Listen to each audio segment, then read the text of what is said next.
Olá, estamos aqui hoje no Papo Logimex, com um Papo Logimex totalmente diferenciado, porque é o Papo Logimex que convida Cate Marimbal.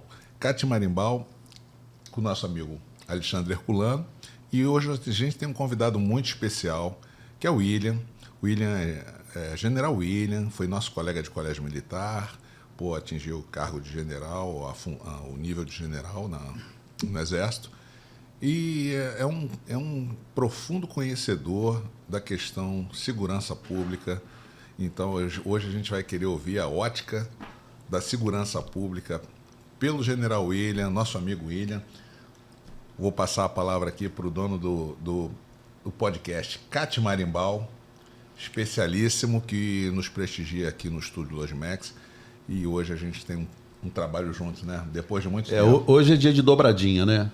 É isso Papo aí. Logimex, Cate Marimbal, lugar da resenha ZZ, onde sempre se tem à mesa um ex-aluno do Colégio Militar, nem que seja eu.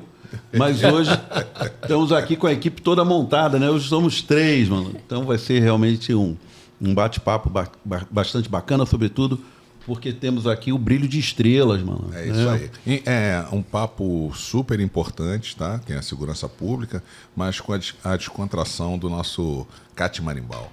É isso aí. Bom, primeiro quero agradecer Gomes e Alexandre Herculano aí pelo convite. Principalmente aqui porque, inclusive, já me colocaram como especialista, né? Eu não quero ser tão especialista assim, né? Meu negócio mesmo é Exército. Mas eu tenho uma experiência, né, de uma atividade que desenvolvi enquanto nativa, muito ligado à segurança, que foi a segurança da fronteira, né? Então tem tudo a ver.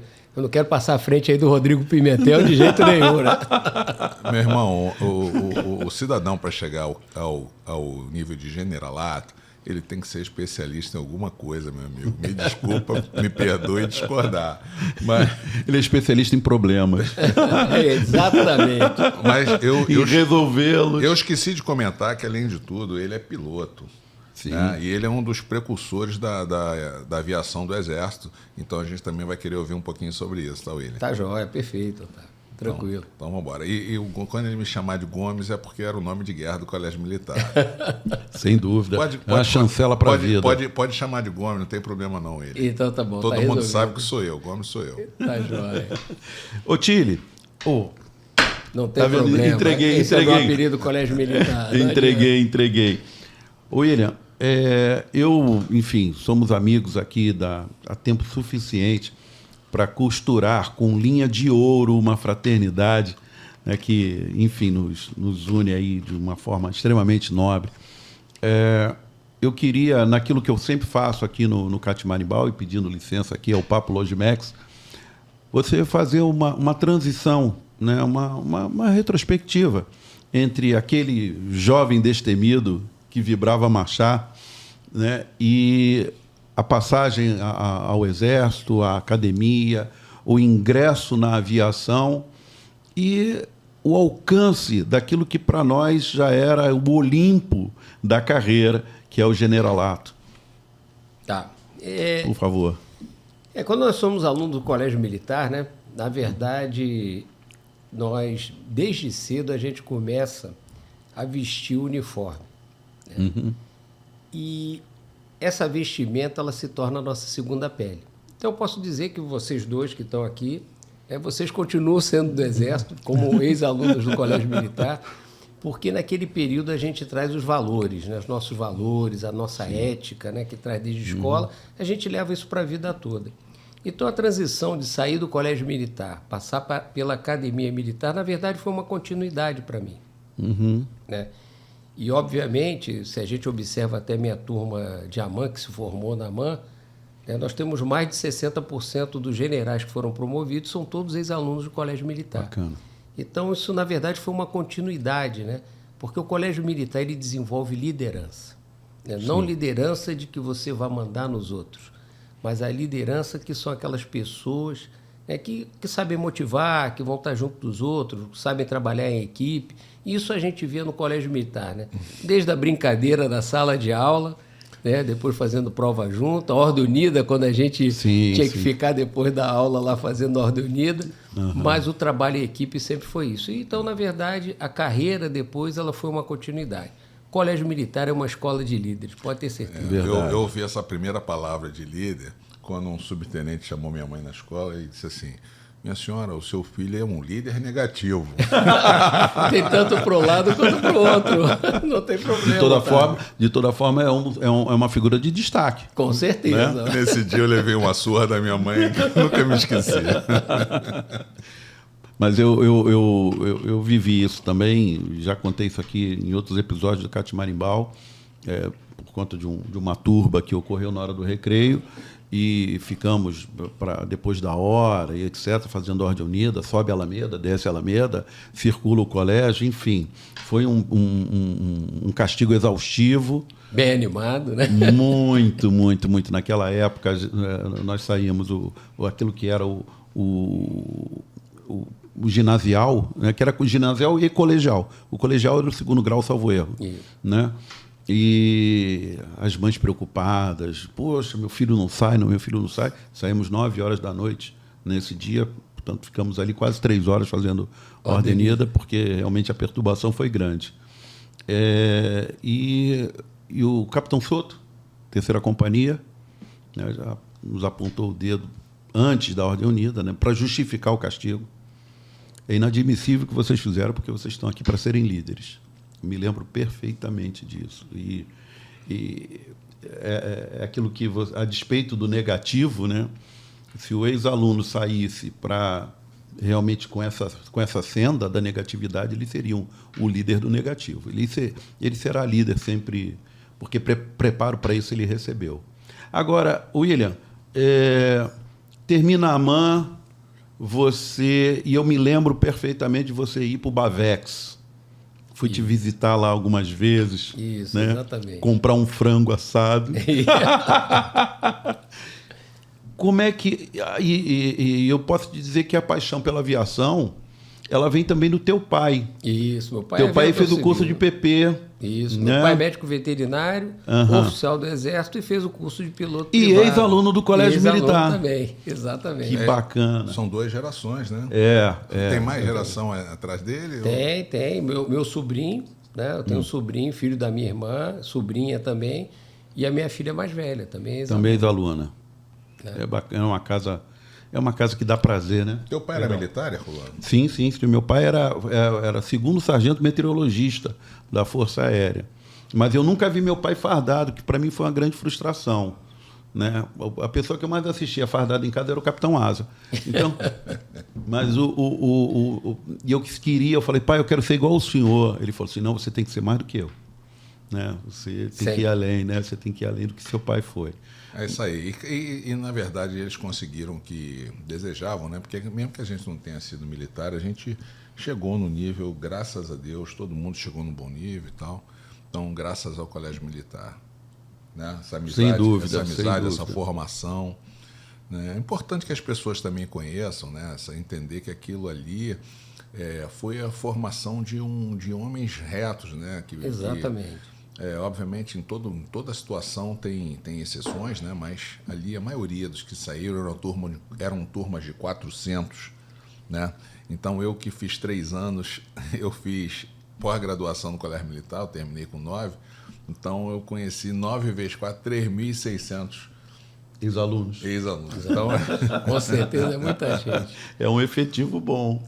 O meu pai não foi militar, meu pai foi pracinha, depois ele foi para a vida civil. E não tem, por isso que é legal ouvir essa experiência de vocês também. Mas é isso, vamos lá para a aviação. Isso aí, depois quando eu saí da academia, né, eu sou oficial de cavalaria, sou de cavalaria desde o Colégio Militar, nós somos de cavalaria desde o colégio. Né? O Gene Ipo entrou em nós. Entrou em nós, exatamente. E nunca mais saiu. Nunca mais saiu. E depois, na época da especialização, o Exército tinha recém-criado a aviação, né, então eu me candidatei. Estudei bastante na AMAN para ter uma boa classificação, poder concorrer para os cursos, né, em melhores condições, e graças a Deus fui agraciado, fiz o curso de piloto de helicópteros na Marinha, apesar de oficial do Exército. Na época o Exército não tinha escola de aviação, Então, fiz o curso lá, passei 2 anos em São Pedro da Aldeia, fiz amigos excepcionais, né, que são amigos até hoje, alguns até se tornaram parentes, né? E depois eu fui para Taubaté, onde tinha a primeira grande base de aviação do Exército, em Taubaté. Fiquei lá cerca de 8 anos, né, voando lá, cumprindo missões pelo país inteiro. Como, né? como é que funciona a aviação no Exército, William? Fala um pouquinho disso para gente. A aviação do Exército ela tem um comando de aviação, é uma grande base, é comandada por um oficial general que fica em Taubaté. Né? Em Taubaté, ali, mais ou menos, são cerca de 7 organizações militares que tem dentro daquele complexo. Né? E, com o passar do tempo, a aviação ela começou a se desdobrar pelo país, né, para poder apoiar os vários comandos militares de área. Então, hoje tem um batalhão de helicópteros em Campo Grande, Mato Grosso do Sul. Tem um outro em Manaus, né, porque a Amazônia é prioritária, então está lá em Manaus. E um outro em Belém. Em Belém ainda é um núcleo de um batalhão, mas ele está ali na Amazônia Oriental, apoiando o Comando Militar do Norte. Então, hoje a aviação do Exército ela tem 4, podemos assim dizer, 4 sedes, né? Existe uma estrutura grande também em Brasília, que é o comando que está dentro do comando logístico, que é a chefia de material de aviação, ela é encarregada de executar manutenção, comprar suprimento, esse troço todo. Muita gente pensa, às vezes eu escuto muita gente aqui no mundo civil, né, que diz assim, pô, o Exército aqui não entra em guerra, né? Mas eu acho que eu queria ouvir de você, porque eu sei que quando a gente vai à Amazônia dentro, eu trabalho muito com isso, a vida lá é diferente.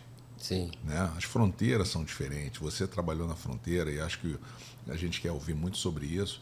Como é que funciona o dia a dia do Exército nessas regiões aí inóspitas aí que a maioria dos brasileiros não conhece?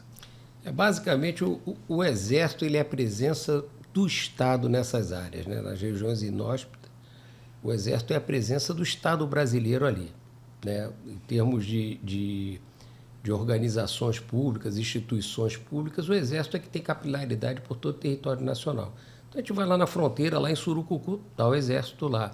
Vai lá em Vila Bittencourt, na fronteira com a Colômbia, o Exército está lá. Então, a gente leva a bandeira do Brasil para lá.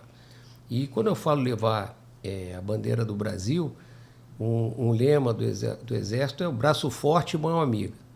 Então, nós levamos o braço forte, né, fazendo a segurança, a defesa ali na fronteira, e levamos a mão amiga também, que seria a proximidade e a atividade junto à população local. Então, por exemplo, em uma série, sem número de cidades da região amazônica, o único médico que tem é o médico do quartel, ou é o médico do hospital militar, e que vai atender toda a população sem distinção de quem seja, né? A gente pode dizer que as Forças Armadas são as instituições mais democráticas que existem, porque realmente não há distinção de pessoa, de nível social, de classe social, de conhecimento, ou que assim, todos são atendidos. Além do que, o Exército também ele leva, né, em termos de brasilidade, de unidade nacional, leva o idioma, né, leva o português, vai levar a cultura também. Por exemplo, meu pai em Tabatinga, né, meu pai serviu em Tabatinga ali na década de 70, meu pai era professor do ginásio da cidade, né? Ele dava aula também, né? A maioria das esposas e militares também eram professores. Então, daí a importância do Exército, né? E, sem sombra de dúvida, principalmente nos dias de hoje, a necessidade premente da defesa da pátria. William, voltar um pouquinho aqui na questão que você falou que você fez o curso na Marinha. Sim. Isso, obviamente, é uma interação entre as Forças Armadas, né? Sim. Aquelas que já detêm algum conhecimento numa determinada área.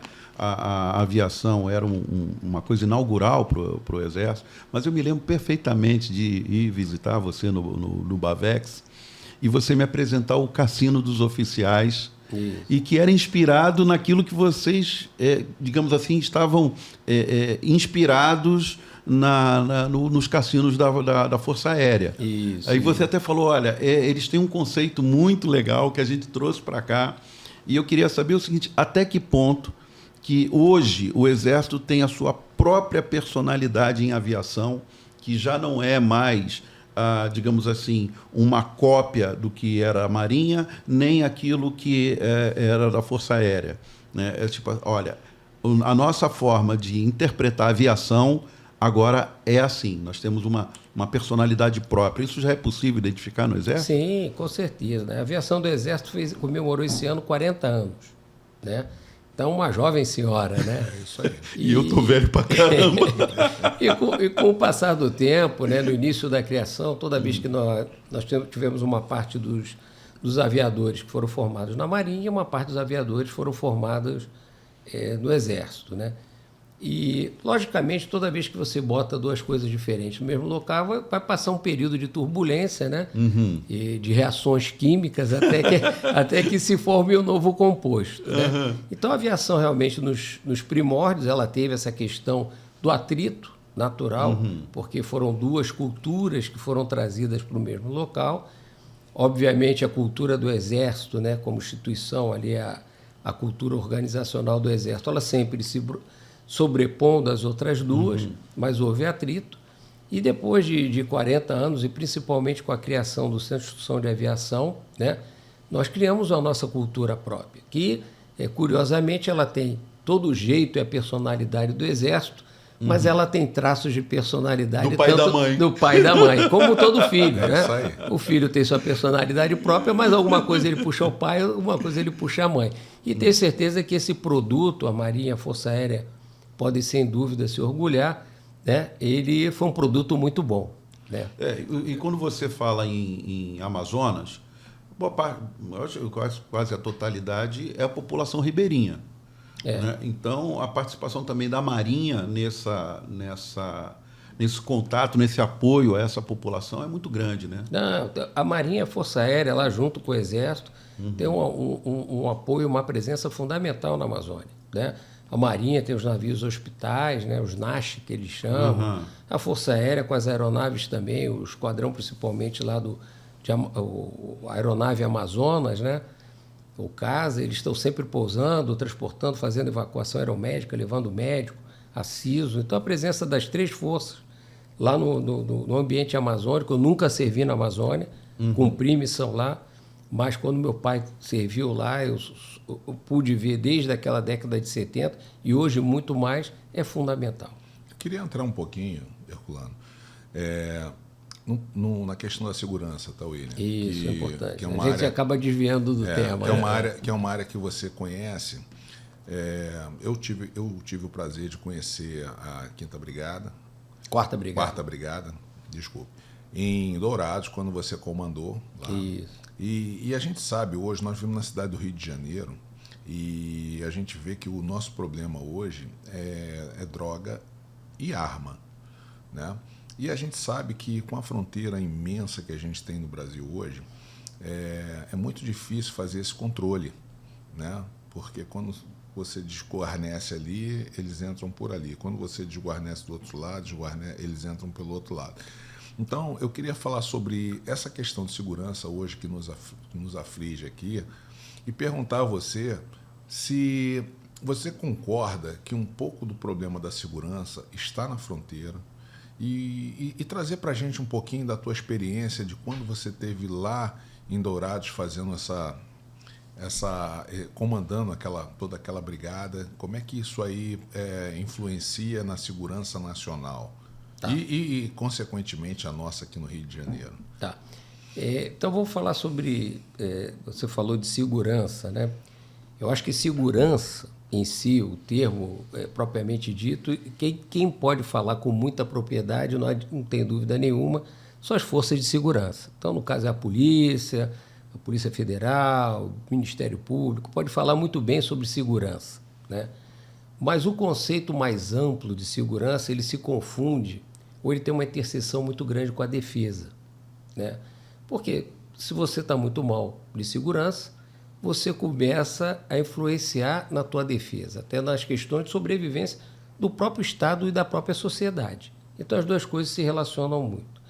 Então, tendo em vista essa questão, essa interdependência dos problemas, o Exército, já no início da década passada, ele colocou como um dos seus programas estratégicos o Sistema Integrado de Monitoramento de Fronteira, né? Porque a gente aqui no bate-papo, a gente já falou, o Exército está presente na fronteira, tem uma capilaridade enorme, né? As Forças de Segurança Pública normalmente elas estão concentradas nos grandes centros urbanos, exceto aí falando da Polícia Ambiental, pessoal da área ambiental, as polícias que cuidam rodoviária, no caso que ela tem um pouco...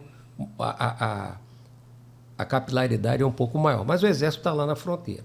Então, o problema que começa a aparecer na fronteira, ele vai acabar refletindo dentro da cidade, e vice-versa. Então, é uma inter-relação muito grande. O Exército criou o CISFRON, é um programa estratégico. Lá, no caso, a 4ª Brigada de Cavalaria foi o projeto piloto do CISFRON. Então, o consórcio, na época se chamava Savis, o consórcio, era, na verdade, a empresa líder era a Embraer. Ela desenvolveu esse projeto piloto e, atualmente, ele está na 2ª fase sendo terminado, e o Exército lançou uma licitação para a 3ª e 7ª fase já do projeto, né? Visando principalmente prosseguir e a gente conseguir monitorar a fronteira. Então, dentro desse programa, ele prevê o monitoramento das fronteiras, né? Com parte de inteligência, guerra eletrônica, né?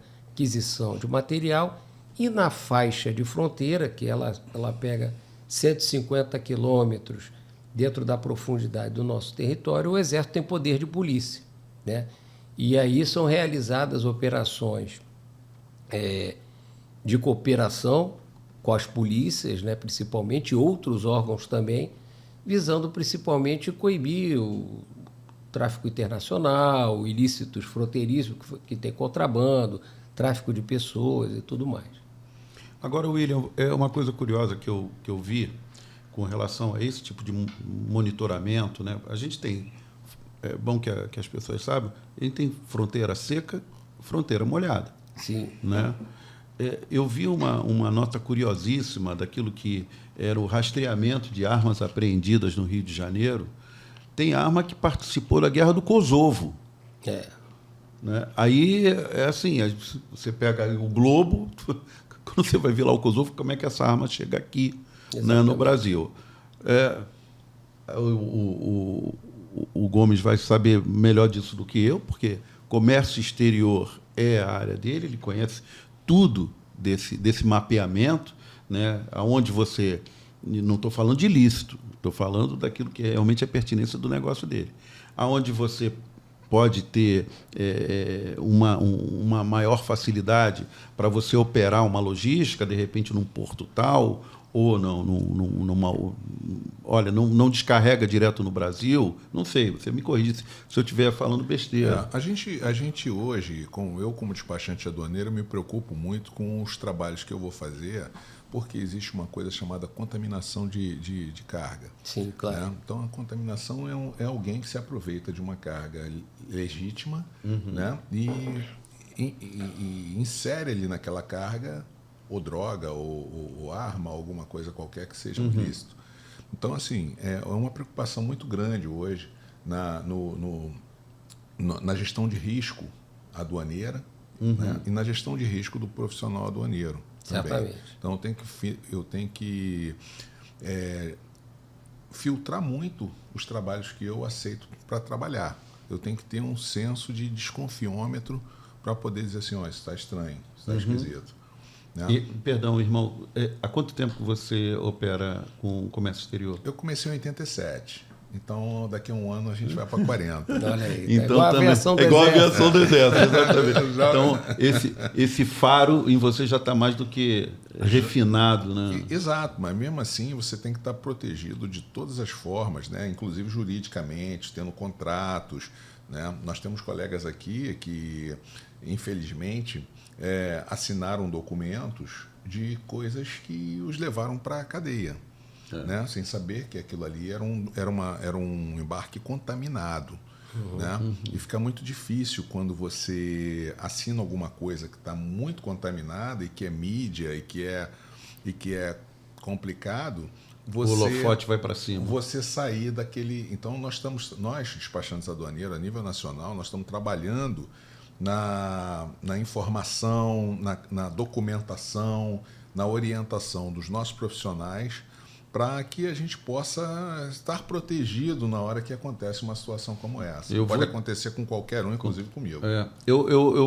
Eu foquei bastante na questão das armas e realmente eu acho que essa aqui é a preocupação maior pelo seguinte, daquilo que se observa hoje, o comércio de drogas ele é uma parcela menor do cardápio do crime. Porque a partir do momento que essa força, né, esses elementos estão armados com alto poder de fogo, fuzis, etc., eles estabelecem territórios. E no território ele opera todo tipo de economia que ele determinar. É uma microeconomia. Né? Exatamente. Então ele impera sobre serviços essenciais, né? Telecomunicação, né? Internet, gás, enfim, transporte. Já tem até aplicativos que só circulam nas áreas deles, porque eles assim que determinam. Tem aplicativos próprios, inclusive. E por quê? Porque estão armados. E é aquela história, né?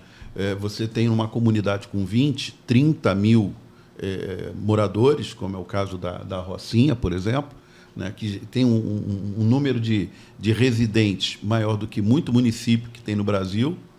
E você tem 300 pessoas ali armadas que dominam aquilo tudo. Sim, com né? certeza. Então, o que acontece? Eu acho que realmente o foco é esse combate, sobretudo ao tráfico de armas, do que o de droga. Porque a hora que você impedir que eles tenham lá o braço forte deles e a mão inimiga, né, a coisa se resolva, ou pelo menos abra caminho para se resolver. Não, com certeza.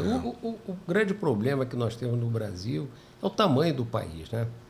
Então, por exemplo, só de fronteira terrestre são cerca de 17.500 quilômetros de fronteira, né? Nós fazemos fronteira com praticamente todos os países da América do Sul, né? Então, exceto ali o Equador, o país que a gente e o Chile, a gente faz com todos os demais nós fazemos fronteira. E a fronteira marítima também, que já pega 8.000 e tantos quilômetros. Né? Então, o controle é muito difícil. Então, por isso que o CISFRON, a proposição dele é aquilo que eu não posso botar um homem do lado do outro na fronteira para controlar. Sim. Então, eu utilizo sensores, né? Sensores principalmente. Agora, a gente sabe que para que você tenha uma tecnologia dessa a serviço das Forças Armadas, muito mais a serviço do país, o custo é muito elevado. Sim. Né? E há necessidade também de operações de coordenação e cooperação junto com os órgãos de segurança pública, que são operações custosas, necessitam de grandes efetivos. Né? As próprias polícias elas têm que ser equipadas com material que permita o comando e controle e as comunicações junto com as Forças Armadas. Então, realmente é um programa dispendioso, caro, mas que tem que ser investido exatamente para evitar esse tipo de coisa. Mas, William, o próprio efetivo, ele também é uma nota de fragilidade na estrutura, porque quanto maior o número de pessoas, e não é todo mundo que está ali comprometido, né, em realmente combater o problema, aqueles que vendem a informação, infelizmente, é da natureza humana, né, quanto maior o efetivo, maior também será a possibilidade do vazamento de uma informação. Né? Não, mas eu considero o seguinte, olha, com 4 anos de experiência, eu considero o seguinte, vazamento de informações de uma operação não ocorre muito, não. Que bom. Pelo incrível que pareça. Bom. Olha, o pessoal, principalmente na fronteira que eu operei, né, Polícia do Estado do Mato Grosso do Sul, Polícia Federal, Polícia Rodoviária Federal, Anvisa, né? É um pessoal extremamente motivado. Então, primeiro, pela motivação, naturalmente, aqueles que estão motivados para a operação, dificilmente eles vazam. O segundo ponto, a própria doutrina, né? Ela prevê a compartimentação de informações. Então, as pessoas não sabem de tudo o que vai acontecer. Normalmente, quem sabe tudo é que está no escalão, no nível muito alto. Então, às vezes, pelo fato da doutrina requerer a compartimentação, dificilmente uma pessoa vai saber de tudo. Então, a informação dela torna-se menos valiosa, né? Então, por assim dizer. Então, por isso que os resultados foram muito promissores. Quando eu cheguei em Dourados, o CISFRON ainda não estava funcionando, a apreensão ali na área do Mato Grosso do Sul, né, que era a área de responsabilidade da brigada, era cerca de 90 mil toneladas. De droga? Não, de droga não. De ilícito. de ilícito. Droga, contrabando, cigarro, entra de tudo. 90 mil toneladas. Quando eu saí de lá, eu fiquei lá de 2016 ao final de 2019, cerca de 4 anos. As apreensões estavam na ordem de 390 mil toneladas. Opa, subiu bastante. Subiu muito. Isso já com o sistema funcionando e ocorrendo principalmente essas operações de cooperação e coordenação junto com os outros órgãos, né? Então o resultado é muito bom, só que isso requer investimento. Então o maior problema que eu vejo nesse tipo de combate na área de fronteira, né, é a questão da previsibilidade orçamentária. Sim. Então o orçamento ele tem que pingar. Tendo previsibilidade, as Forças Armadas, no caso, e as próprias forças de segurança pública vão conseguir se planejar, né, e montar vamos dizer assim, um rol de operações, porque, na verdade, isso é uma guerra, ela não para nunca, né? Sim. Um rol de operações que permita que, pelo menos, o tráfico reduza consideravelmente. Exterminar ou impedir não, é impossível num país com as dimensões que nós temos. Mas uma redução pode se conseguir, mas há necessidade disso. Agora, os recursos, né, o fluxo, a previsibilidade, isso vai ajudar muito. Naquela época que eu tive lá, tive a oportunidade de ver o trabalho que era feito pelo CISFRON, né, e a gente conversou muito sobre parcerias público-privadas. Como é que o público e o privado podem se entender nesse sentido? Como, por exemplo, universidades, startups que pensam em defesa, que pensam em fronteira. Como é que você vê isso? Não, existe uma série de organizações não governamentais, existem centros de estudo sobre a fronteira, até mesmo ali Dourados tem um, e na região de Foz do Iguaçu tem outro também muito importante, né? E existem iniciativas, mas ainda no nosso país são iniciativas muito pontuais. Eu não vou dizer que seja algo disseminado em nossa sociedade. A nossa sociedade está muito voltada para o litoral. Essa é a realidade. Os grandes centros urbanos estão todos aqui no litoral, são centros com grande conectividade com o mundo inteiro, aeroportos importantes, portos, né? E realmente a fronteira terrestre ela é bastante esquecida, a gente chama até de interior. Né?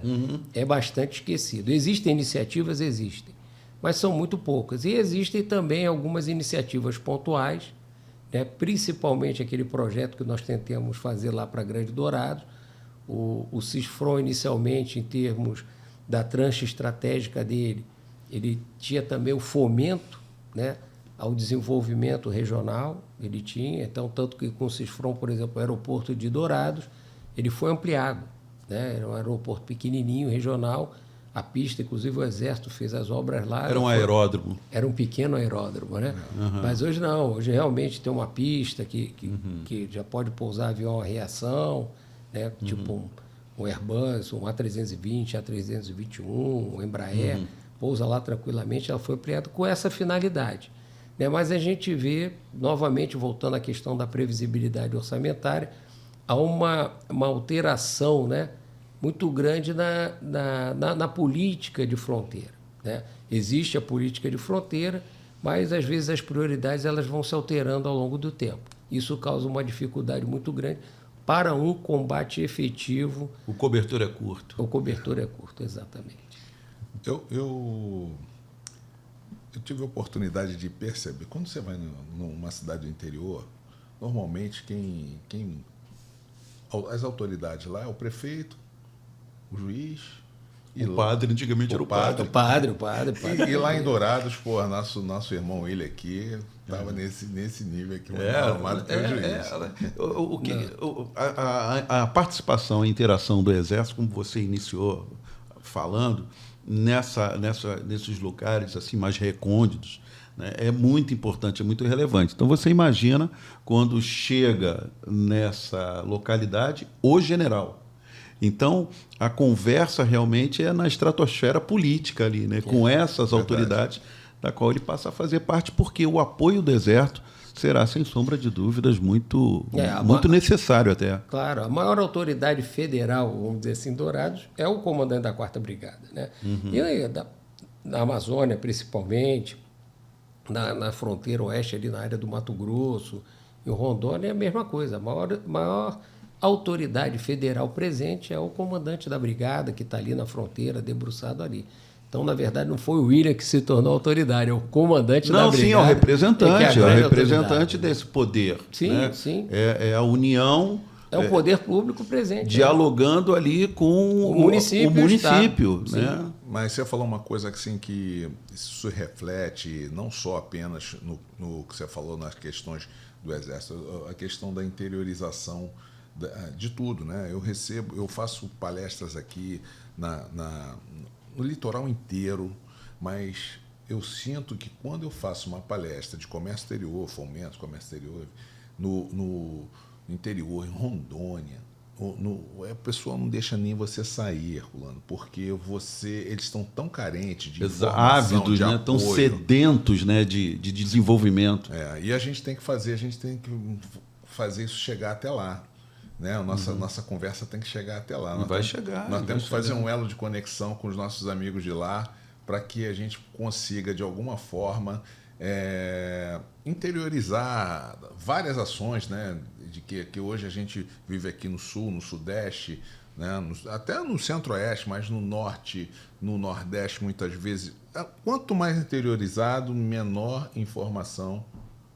informação chega. Sim. Isso que o William falou é uma realidade, né? Mas você sabe que a forma que eu vejo isso é assim, depois da internet, né, as informações chegando em grande velocidade, né, o mundo está aqui, né, você pode acessar rigorosamente qualquer coisa. Eu acho que o trabalho que deve ser feito é você garimpar as informações que chegam e entregar aquilo que realmente pode ser progresso. Porque, né, e aí, vendo para o olhar da sociedade de uma forma geral, a gente, desculpa a expressão, a quem se afetar com isso, mas a gente vê também uma geração passando por um processo de imbecilização. Né? Tem coisas de extremo valor, a pessoa pode crescer, ela pode desenvolver seu negócio, ela pode ir muito além da fronteira, agora já fazendo o caminho contrário, pela positiva. Né? Você ser um criador, desenvolver um negócio, né? em qualquer ambiente que, enfim, onde você tenha informação de qualidade e você tenha disposição realmente para desenvolver. Né? Formação agora, como o Herculano colocou, ela tem chegado. A questão mais que eu vejo são as ações específicas, né? Não só a ação por parte do poder público, né? Mas também as ações privadas, né? Até para que o fluxo populacional ele consiga melhor se distribuir, né? Ao longo de todo o território brasileiro, inclusive na área fronteiriça. Né? Eu li um livro recentemente, um livro de um autor australiano, o título dele é Além das Montanhas, né? Da Bibliex. Então ele fala muito do grande problema com as cidades litorâneas hiperconectadas, né? Que são cidades... descrevendo quais são elas, vocês vão ver uma série de casos, enquadrar uma série de cidades brasileiras nessa situação, que são cidades litorâneas, que são servidas de inúmeras conexões com o mundo exterior, né? Atraem muita população e elas não têm a infraestrutura necessária para receber essa população, educar, ocupar essa população de forma que ela vá produzir. Então, essa aglomeração urbana com uma conexão externa muito grande, não tendo como absorver essa mão de obra que chega, acaba levando parcela da população para a criminalidade. Né? A gente vê também, houve uma piora considerável também na educação, né, do país, o sistema de educação público também está bem deteriorado. Né? Isso tudo vai favorecendo criar um ambiente, né, que permita proliferar esse tipo de fecundo para proliferar a criminalidade. Com certeza. Herculano, eu acho que a gente vai ter que fazer um segundo papo conjunto, Papo Logimex e Catmarimbau, para dar continuidade desse papo aí maravilhoso. Com certeza, né? É uma fonte inesgotável, né, cara? Não, vocês são inspiradores. Poxa. É isso aí. Ele esqueceu, só para fechar, ele falou que, porque eu tive que estudar, ele era graduado, né? Foi tenente-coronel aluno, tenente-coronel aluno, a média do sujeito era 9,9, ele quase que entrou pro Panteão. E ainda montava. Eu estava contando para ele, tem uma confraria de cavalaria que que ele já frequenta, eu ainda não. Mas eu me lembro... Os 3 Cs. Sim. Eu me lembro que... Teu pai está lá. E quando éramos alunos, você já era cadete, nós participamos de uma temporada da AMAN e o comandante era de cavalaria. Né? E aí ele falou o seguinte, olha, o coquetel é na minha sala.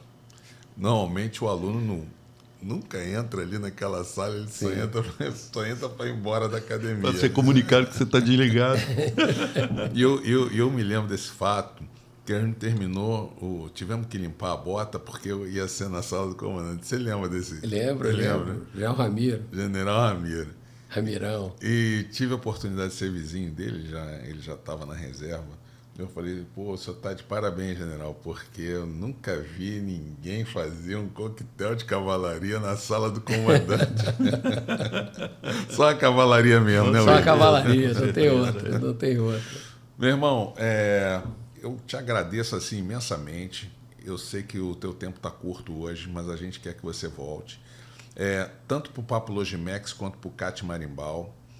Tenho certeza que o Herculano corrobora com isso. Pô, assina embaixo. E que a gente pense em outros temas aqui para dividir. Com certeza. Que a gente possa reviver aqui o nosso tempo de colégio militar, né? E que eu acho que é isso que nos une, né? Nos une fortemente aí, o CAT Marimbal. Eu acho que a missão desculpa te cortar, eu acho que a missão do colégio se cumpre exatamente quando ela entrega um excelente cidadão para a sociedade. E aqui a gente tem os melhores exemplos disso. Esse é o propósito do Colégio Militar, entregar lideranças para a sociedade. É verdade. Cidadãos completos. Pode ter certeza, e todos nós fazemos parte disso. Isso aí, sem modéstia, a gente também pode dizer que a gente... Eu não esqueci de você. Zunzaravalho. É isso aí, gente. Papo Logimex. E CAT Marimbal. Entre nas nossas mídias e no YouTube a gente vai estar lá com esse papo fantástico. Vamos sim. Que a gente espera que se multiplique por mais e mais, né, Rolando? Com certeza. William, nas ondas do rádio. Obrigado, foi um prazer ter você Valeu, aqui. meus amigos. Tá? E, pô, quando tiver uma agenda livre lá, eu sei que a sua agenda é complicada, marque com a gente para a gente continuar esse papo. Para vocês, sempre atento. Zunzaravalho. Zunzaravalho, irmão. Obrigado.